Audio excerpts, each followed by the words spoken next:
So a lot has happened since dispatches from Atlantis Part 2, including visiting Madeira again. In this episode, we will take a look at the beaches of Madeira, where they are not, and the geology that made it so. So without further ado, let's head to the beach. Unfortunately, one landscape that is noticeably absent from Madeira, and this might disappoint those looking for a beach holiday, is that of long, sandy beaches.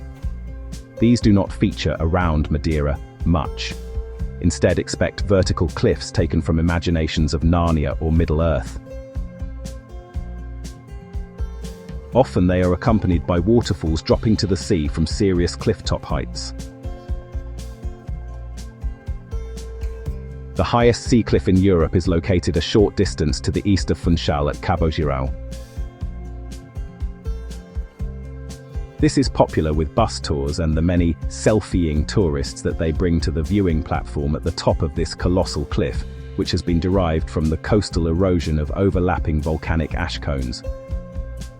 I must confess that my first impression on witnessing the drop from this cliff-top site was along the lines of, is it really necessary for a vertical sea cliff to be 589 meters high? Looking down to the postage stamp-sized fields far below should be familiar to most visitors, as it is much the same view to that which can be seen from an aeroplane. Viewed from the nearby fishing village of Câmara de Lobos, just to the east of Cabo Girão, this monolithic sea cliff and mountain ridge of pyroclastic volcanic rock rises high above the village. It looks like an alpine peak beside the sea, but without the snow. It would not be entirely accurate to say that Madeira has no beaches. It is just that they are mostly proto-beaches of volcanic rock pebbles and boulders. Sea swimming is possible and enjoyable in the warm subtropical Madeiran waters. However, getting in and out of the sea can be a challenge as the strong North Atlantic swell stirs and rolls pebbles and boulders from under your feet, and then more painfully back over them.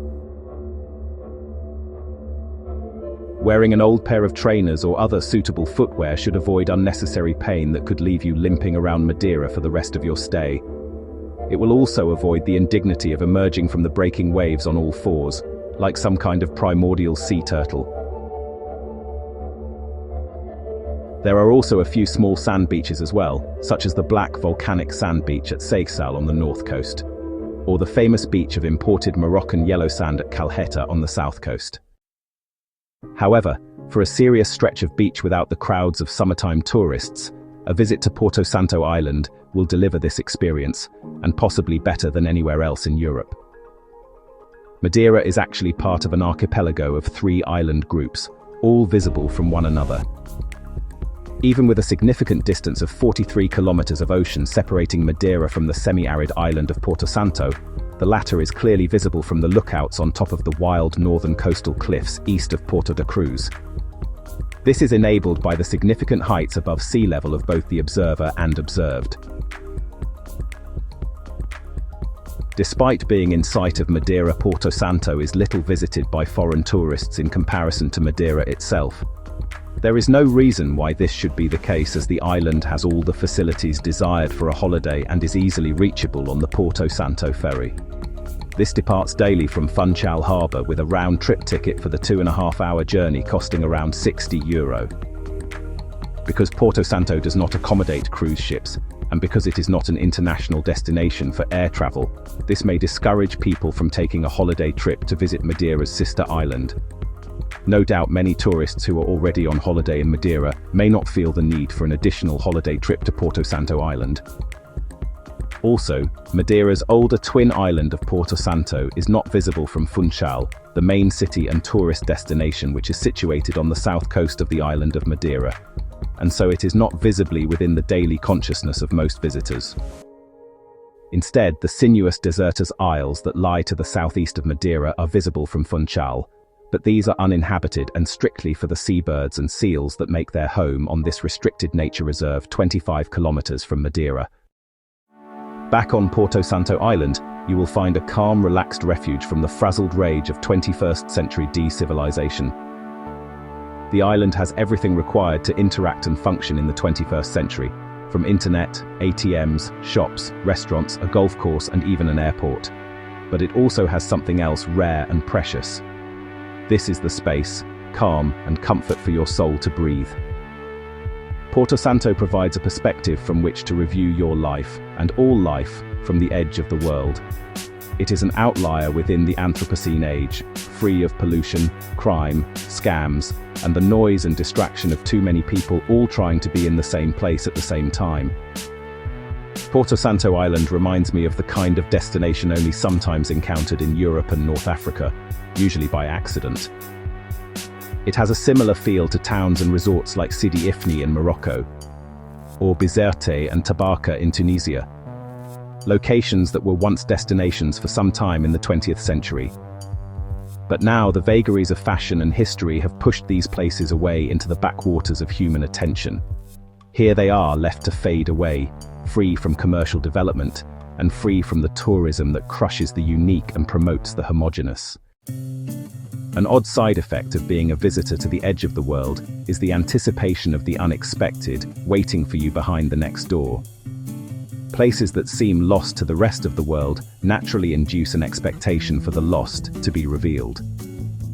Porto Santo is not a place where I expected to find a geriatric Elvis Presley or Lord Lucan holding court in a local bar, but it did seem marginally more probable here than anywhere else. The residents on Porto Santo seem to be calmly cheerful and mostly leave visitors to their own devices, but they will stop and chat to you if you are inclined to talk with them. Once it is established that you are not exercising a pathological need to demand something or complain about something else, then they will happily listen and advise accordingly. On my return to Madeira upon the Porto Santo ferry, I fell into conversation with the barman who had been born in Porto Santo Island. He stated that having a job that allows him to live in Porto Santo was the most fortunate thing that had happened in his life. The other main attraction for visiting Porto Santo Island is of course its 9-kilometer-long beach.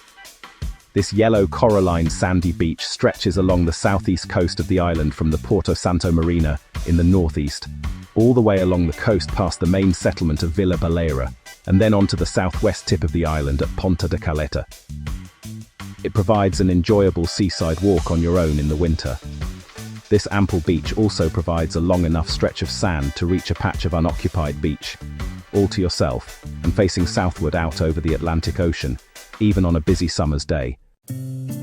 When you combine the calm perspective provided by a remote Atlantic island with an endless beach all to yourself on a quiet December day, there is something sublime about watching Atlantic rainfronts moving in from the southwest. Combined with a bottle of Madeira and Atlantis rosé wine and some of the best seafood I have ever tasted, my primary thoughts were not so much about preparing to depart, but instead how departure might be avoided. While I was walking back along the beach to Vila Baleira, yet another rain shower moved in from the southwest, delivering tendrils of fresh Atlantic rain on a mild subtropical December day. Just a few hours earlier, I had been swimming in the Atlantic Ocean.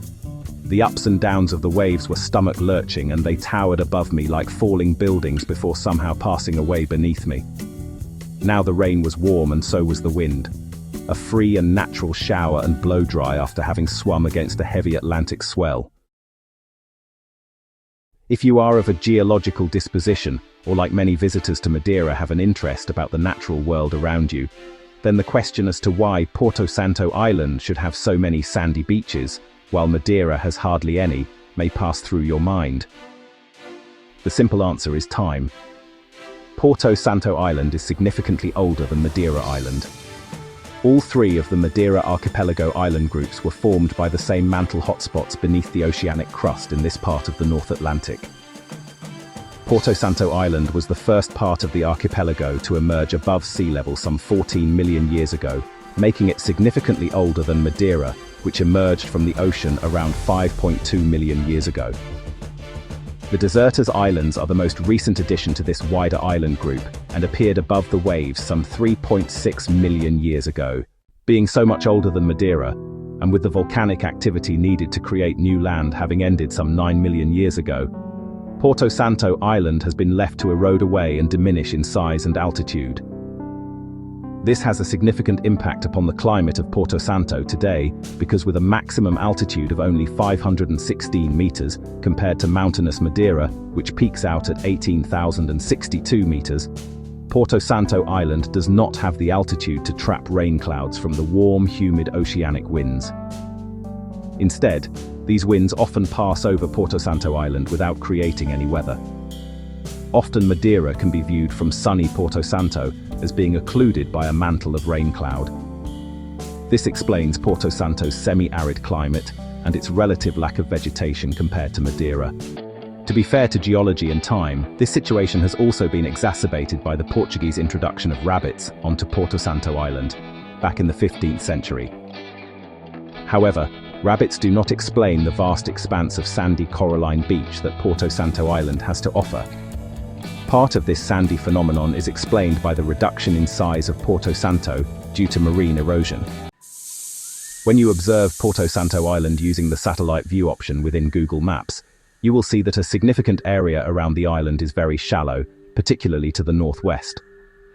This is called a wave-cut platform, and it has resulted from marine erosion removing some 4/5 of Porto Santo Island's previous landward extent.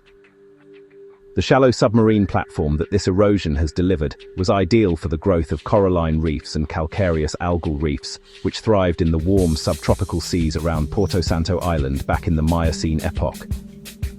Calcareous algal reefs are still to be found in the seas around both Porto Santo and Madeira today.